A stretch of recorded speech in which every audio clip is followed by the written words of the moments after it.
السلام عليكم، معاكم محمود الهيتي من جيم مصر. النهارده هنتكلم على عضلة الساعد او زي ما اتفقنا من بعد الكوع. عندك من بعد الكوع عندك الساعد والريست او زي ما احنا بنسميها اللي هي الفور ارمز. حلو الكلام. اول تمرين ليها اللي بنسميه في مصر اللي هو الشاكوش، بتبقى ماسك الدمبل. اي نعم، هي العضلة تأثيرها الأساسي على عضلة الساعد، بس بيشتغل معاها شوية بايسبس زي ما انت شايف الرسمة بالظبط، بتنزل لغاية تحت وتطلعها فوق. وهنشوف هنا اهوت، معلش هم حاطينها في كذا مكان في الكتاب بس انا قلت ايه تاني شغلانة فيها بالبار. احنا بنلعب دي على طول، معروفة في مصر عندنا عشان عضلة الريست دي تمام جدا، بتطلع وبتنزل وهوريها لك. ممكن تمسكها ماسكة مقلوبة وبتلعبها عشان عضلة الساعد، دي هتبقى صعبة شوية، بس الاتنين محتاجين وزن خفيف جدا وانت بتلعبهم، وبرضه هوريها لك كمان شوية ما نعملهم.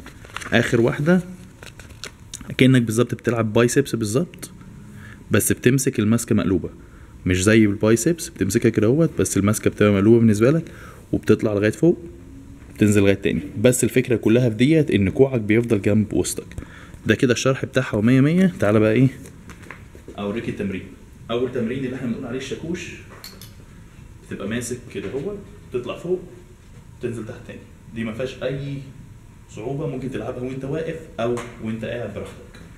تاني تمرين احنا شفنا تمرينين، واحد قلنا للريست هنا اهوت، وواحد قلنا للساعد. الريست بيبقى كف ايدك لفوق، تنزل لغايه تحت وتطلع لغايه فوق، تنزل لغايه تحت وتطلع لغايه فوق على قد ما تقدر.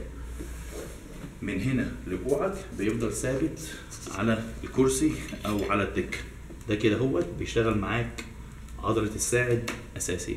لو قلبت ايدك هتبقى اصعب شويه منها، تنزل وتطلع فوق، تنزل وتطلع فوق. ده بيشغل معاك الساعد. مثلا لو الكرسي من هنا ضيق مساحته مش عاليه، ممكن تلعبه كده اهو عادي جدا. تيجي من هنا تلفها نفس الطريقه ديت، تنزل تطلع فوق، تنزل تطلع فوق، على قد ما تقدر خلي كوعك ثابت. واخر واحد اللي احنا شفناه في الكتاب، احنا كده هتلعب بايسبس صح؟ لا، هتلف ايدك عكسها، تخلي كوعك جنبك، تطلع وبتنزل، تطلع وبتنزل. يا رب يكون الشرح ده كويس، مش عايز اطول عليكم. هي بس تمرينات بسيطة للساعد وللريست، وبالتوفيق ان شاء الله. يلا السلام عليكم.